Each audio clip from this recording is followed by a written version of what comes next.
हाँ, हेलो मेरे प्यारे बच्चों। आज हम थर्मोडायनेमिक्स चैप्टर में आपको टॉपिक मैं कराने जा रहा हूं हीट। हीट क्या है? इस थर्मोडायनेमिक्स में हीट मोस्ट इंपॉर्टेंट टॉपिक है जो आपको करना है, तो प्लीज काफी ध्यान से कंसंट्रेट होकर के इस टॉपिक को समझने की कोशिश करें। Most important topic. अब यहां ध्यान दीजिए, हीट क्या है? हीट एक एनर्जी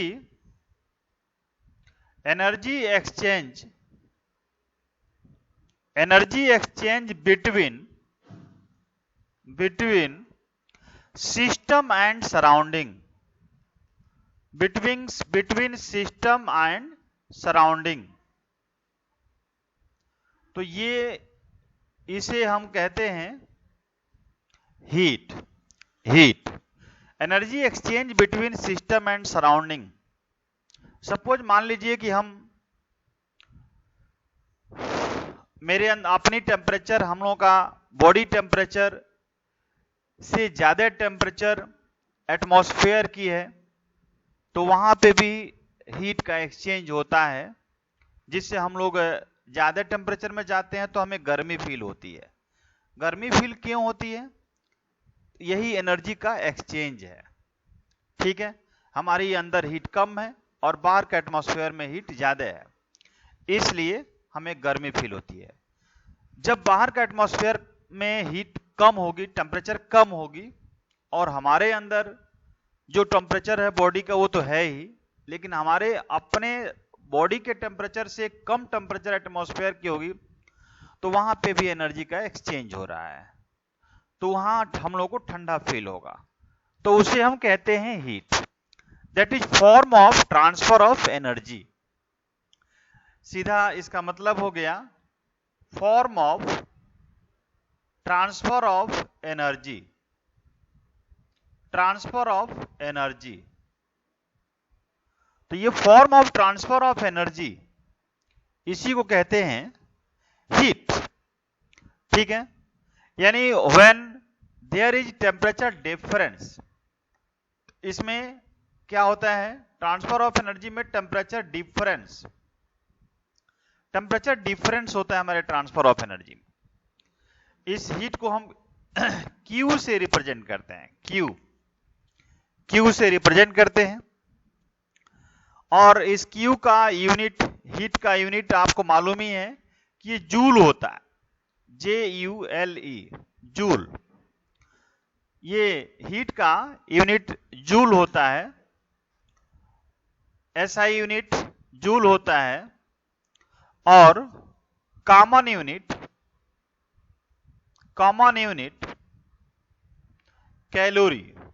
कैलोरी हम बोल सकते हैं, कैलोरी।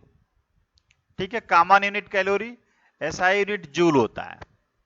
अब 1C इजकल टू कितना जूल?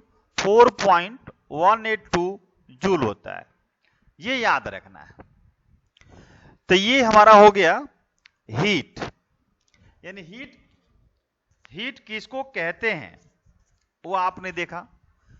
तो यहां देखिए हीट, इसका मतलब जो Q होता है, ये दो फॉर्म होता है, एक पॉजिटिव और दूसरा हो गया नेगेटिव। पॉजिटिव का मतलब हो गया heat given to the system. Positive means, यहां positive means heat given to the system, heat given to the system, that is Q equal to positive. ठीक है, और Q इजकल टू निगेटिव का मतलब क्या हो गया कि heat given by the system, माने सिस्टम के द्वारा हीट दिया जा रहा है, तो सिस्टम में कम हो गई, इसलिए निगेटिव वैल्यू होती है हीट गिवन। तो यहां हम निगेटिव का मतलब हो गया कि heat given by the system, heat given by the system. तो आपने देखा कि हमारा हीट क्या है? Energy exchange between system and surrounding. तो ये एक form of transfer of energy है जिसमें ओनली टेम्परेचर डिफरेंस होता है, टेम्परेचर डिफरेंस होता है। तो ये Q इक्वल टू पॉजिटिव और Q इक्वल टू निगेटिव दोनों होता है। पॉजिटिव मीन्स हो गया heat given to the system और Q equal to negative means हो गया heat given by the system. अब यहां पर ध्यान दीजिए, हम आगे आपको बता रहे हैं, जैसे मान लीजिए आप, इसके बाद हम आते हैं heat capacity. Heat capacity, heat capacity क्या है? इसे C से रिप्रेजेंट किया जाता है हीट कैपेसिटी को, यानी the amount of heat required, the amount of heat required to change the system temperature by 1 degree C या 1 K केल्विन। हम 1 K का डिफरेंस माने या 1 डिग्री C का डिफरेंस माने, बात यहां एक ही है। यानी the amount of heat required, heat हमें कितना चाहिए, कब चाहिए, कैसे चाहिए, तो जो अमाउंट चाहिए, अमाउंट ऑफ हीट जो चाहिए, कब चाहिए, यानी to change the system temperature, जब हम सिस्टम हमारा चेंज हो रहा है। जैसे मान लीजिए ये है, अब इसमें कोई लिक्विड है, कोई सब्सटेंस है हमारा, अब ये 25 डिग्री C पे बॉयल हो रहा है और नीचे 25, और ऊपर हम 1 डिग्री बढ़ा दिए, 26 डिग्री C कर दिए, ठीक है। तो ये डिफरेंस हमारा क्या हो गया? 1 डिग्री C का डिफरेंस हो गया, 1 डिग्री C का डिफरेंस हो गया, यानी डेल्टा T हमारा क्या हो जाएगा? 1 डिग्री C। ये जो डिफरेंस है वो हम डेल्टा T हमारा हो गया, ये तो डेल्टा T 1 डिग्री C हो गया। यानी heat required C, heat required, यानी जो कैपेसिटी है हमारा heat required to change the system, to change the system temperature of 1 degree C, यहां ऑफ लिखो या बाई लिखो, ऑफ 1 डिग्री C। अब तो यहां पर हम लिख सकते हैं C equal to Q upon delta T। ये डिफिनेशन को इस फॉर्मूले में ऐसे हमें लिखना है। यदि डेल्टा T 1 डिग्री C का डिफरेंस है तो क्या हो जाएगा? C इक्वल टू Q हो जाएगा, C इक्वल टू Q, यानी heat capacity equal to Q, heat. तो यहां पर आपने देखा कि Q एक्चुअली C हम कहते हैं Q equal to coefficient delta T, यही कोफिशिएंट हमारा C है जिसको हम हीट कैपेसिटी कहते हैं, कोफिशिएंट। इसका मतलब ये हो गया कि the coefficient C is called heat capacity, यही हमारा heat capacity. The coefficient C is called heat capacity. तो हम ये लिख सकते हैं Q इक्वल टू, ये क्रॉस मल्टीप्लीकेशन करेंगे तो C delta T, Q equal to C delta T। तो ये हमारा हीट कैपेसिटी है जो आपको हमने बताया।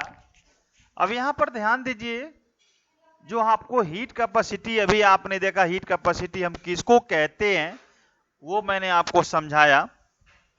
अब देखिए हीट कैपेसिटी जो हमारा होता है, हीट कैपेसिटी, ये हीट कैपेसिटी फॉर सॉलिड्स और लिक्विड्स, सॉलिड्स और लिक्विड्स के लिए, सॉलिड्स और लिक्विड्स के लिए हम क्या कहते हैं? तो इसे सॉलिड और लिक्विड के लिए हम बोलते हैं specific heat capacity, specific heat capacity. तो आपने यहां देखा कि हीट कैपेसिटी फॉर सॉलिड्स और लिक्विड्स के लिए जो टर्म हम यूज करते हैं वो करते हैं स्पेसिफिक हीट कैपेसिटी, ये हम लिखते हैं। यानी सॉलिड्स और लिक्विड्स के लिए टॉपिक हमारा हो गया स्पेसिफिक हीट कैपेसिटी बोलिए या हीट कैपेसिटी फॉर सॉलिड्स और लिक्विड्स बोलिए, बात यहां पर एक ही है, दोनों सेम है।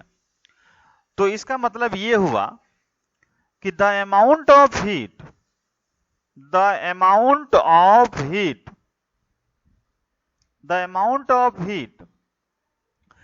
given to 1 ग्राम सॉलिड, यहां पर 1 ग्राम सॉलिड बोलो या लिक्विड बोलो, आप समझ में आया? मेरे हिसाब से समझ में आ गया होगा। हीट कैपेसिटी फॉर सॉलिड्स और लिक्विड्स को ही कहते हैं स्पेसिफिक हीट कैपेसिटी, यानी the amount of heat given to 1 gram solids और liquid to change temperature by 1 degree C और 1 K, ये हम लिख सकते हैं। अब यहां पर आपने ध्यान दिया, ये सॉलिड्स और लिक्विड्स है, हमने यहां पे 1 ग्राम लिखा है, 1 ग्राम सॉलिड्स और लिक्विड्स।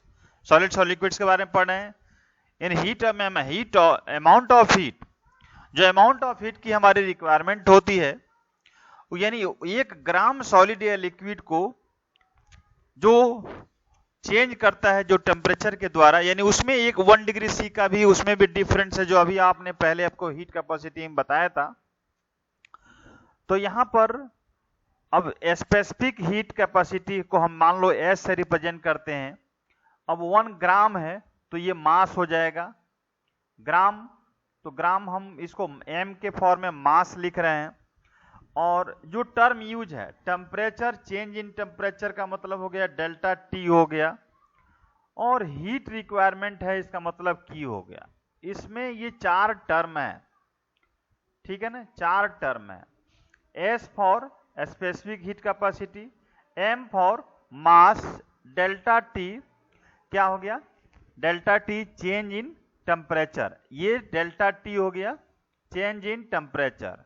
हीट क्या हो गया, ये Q हो गया, ठीक है। और 1 ग्राम ये आपका M हो गया, और स्पेसिफिक हीट कैपेसिटी S हो गया। तो ये term S, M, delta T और Q हम यूज करते हैं। तो इसका फॉर्मूला हमारा हो जाता है S equal to Q by M delta T, ये हम लिख सकते हैं S equal to Q by M delta T। अब देखिए हीट कैपेसिटी है, तो हमारे एनसीईआरटी में हीट कैपेसिटी को C से सभी जगह यूज किया है, चाहे स्पेसिफिक हीट कैपेसिटी हो CS लिख देंगे, या हम मोलर हीट कैपेसिटी हो तो CM लिख दिया है वहां पे, तो उससे कोई बात नहीं है। हमने ये CS को हम केवल S के फॉर्म में भी लिख सकते हैं। हम मेंशन कर दिए कि स्पेसिफिक हीट कैपेसिटी को हम S कहते हैं। तो S equal to Q M delta T, तो Q equal to heat required, M mass 1 gram, और डेल्टा T मतलब हो गया चेंज इन टेम्परेचर। अब यहां देखिए ध्यान दीजिए, मास 1 ग्राम है, मास 1 ग्राम है, वेरी गुड, मास 1 ग्राम है। डेल्टा T हमारा जो चेंज है 1 डिग्री C है, ये 1 डिग्री C है। इसका मतलब क्या हो जाएगा, इसका मतलब हो जाएगा S इजकल टू Q। जब हम ये 1 और 1 ले लेंगे तो S इजकल टू Q हमारा मतलब हो गया। तो ये जो फॉर्मूला लिखा गया है, इसी फॉर्मूले से हम ऐसे भी लिख सकते हैं Q equal to S M delta T। अब एनसीईआरटी में S को सभी जगह C लिखा है, तो CM डेल्टा T लिख दिया, तो उससे कोई बात नहीं है। मान लीजिए कि एनसीईआरटी में Q equal to CM delta T, C को भी रिप्रेजेंट किया है heat capacity, heat capacity C से रिप्रेजेंट करते हैं, लेकिन हम स्पेसिफिक हीट कैपेसिटी को S से रिप्रेजेंट किया है, और एनसीईआरटी ने C को रिप्रेजेंट किया है। ये C से हीट कैपेसिटी, C से ही स्पेसिफिक हीट कैपेसिटी, C से ही मोलर हीट कैपेसिटी, तो उसमें कंफ्यूजन है, इसलिए आप ऐसे लिख सकते हैं। तो ये हो गया हमारा SM delta T Q equal to, तो इस स्पेसिफिक हीट कैपेसिटी का यूनिट जो हमारा हो गया, आप लिख सकते हैं जूल पर कैलोरी के फॉर्म में भी लिख सकते हैं, ठीक है। और भी इसका यूनिट है जो हम बताएंगे आगे। तो ये हीट कैपेसिटी फॉर सॉलिड्स और लिक्विड्स आप ये लिख सकते हैं। तो इसमें हम आपको बताया S equal to Q upon M delta T, M delta T। तो अभी आपने ये देखा सॉलिड्स और लिक्विड्स का हीट कैपेसिटी। अब यहां पर देखिए जो स्पेसिफिक हीट कैपेसिटी, अब हम आते हैं तो सॉलिड्स और लिक्विड्स के लिए आपने देखा specific heat capacity of solids और लिक्विड्स। अब हम देखते हैं specific heat capacity of gases, specific heat capacity of gases, gases के बारे में देख सकते हैं। तो यहां पर तो आपने सॉलिड्स और लिक्विड्स, अब specific heat capacity of gases के बारे में आप यहां पर देख सकते हैं। तो अभी आपने specific heat capacity for solids and liquids देखा। अब आपको specific heat capacity for gases, इसे हम क्या कहते हैं? Specific heat capacity of gases. तो यहां पर इसे हम ध्यान से हम लोग पढ़ें। देखो specific heat capacity of gases यानी जो हम लोग पढ़ेंगे हीट कैपेसिटी फॉर गैस। तो हम लोग हीट कैपेसिटी फॉर लिक्विड्स और सॉलिड्स के लिए पढ़ा, जिसका स्पेसिफिक हीट कैपेसिटी सॉलिड्स और लिक्विड्स लिखा हमने। हीट कैपेसिटी फॉर गैस के लिए यानी specific heat capacity of gas के लिए, तो ये हीट कैपेसिटी ऑफ गैस जो है हमारा, ये इसके लिए डायरेक्ट हम बोल सकते हैं इस टर्म को मोलर हीट कैपेसिटी। इसे हम कहते हैं मोलर हीट कैपेसिटी, यानी जो गैस के लिए हम जो यूज करते हैं, गैस के लिए देखो specific heat capacity of solids और गैस, सॉलिड्स और लिक्विड्स, उसके लिए हमने S यूज किया। अब हीट कैपेसिटी फॉर गैस यानी specific heat capacity of gases, इसके लिए जो हमारा टर्म है वो टॉपिक हमारा मोलर हीट कैपेसिटी है। तो हम ये पढ़ें या ये पढ़ें, बात देखी है।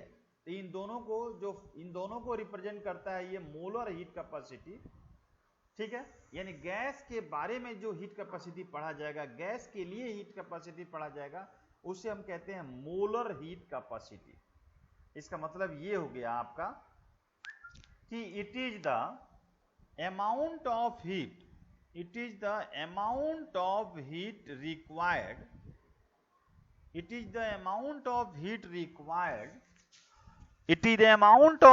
required for any gas। वहां पर सॉलिड्स लिखा था, यहां पर लिखा गया फॉर एनी गैस ऑफ 1 मोल। आपने देखा सॉलिड्स और लिक्विड में 1 ग्राम, गैस में 1 mole, to change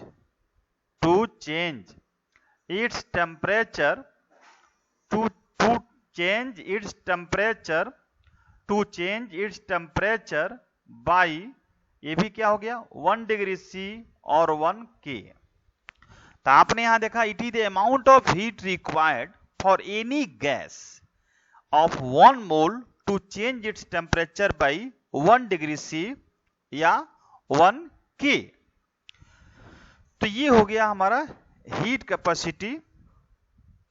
capacity for gas के लिए। अब यहां पर आप ध्यान दीजिए, ये डिफिनेशन आपने देख लिया।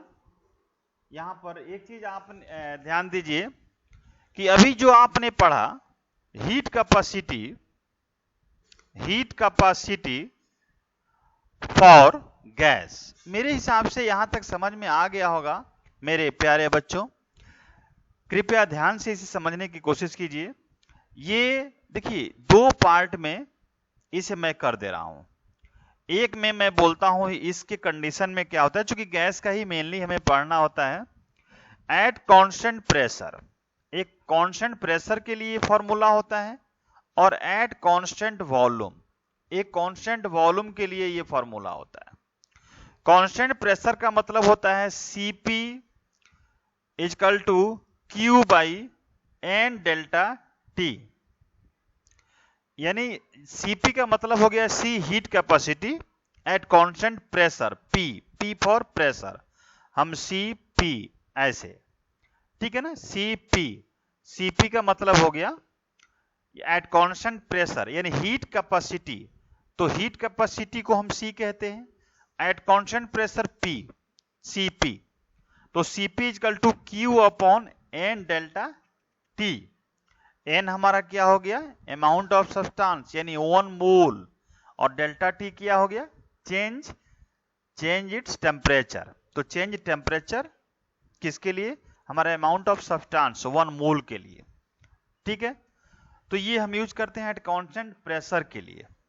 दूसरा है एट कांस्टेंट वॉल्यूम, यानी C ये हीट कैपेसिटी, और V for volume, constant volume, इसका फॉर्मूला हो गया Q equal to N delta T, Q equal to N delta T।